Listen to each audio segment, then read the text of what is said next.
If you're looking at sales and want to see them in descending order, sure, you could filter the table by largest to smallest, but we all know the rest of the data also gets disturbed.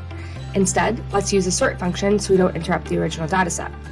First, we type in =, sort, open bracket, then you can see it populate underneath, and that's telling you what the formula needs. So this formula needs us to specify an array, which is the overall information, a sort index, which is a column or row you want to sort by, in this case it's column number 6, and finally, you will have to tell it the sort order, which is asking you if you want to see the information ascending or descending based on the sort index. Let's close that out, and now we will see the entire dataset organized by descending sales.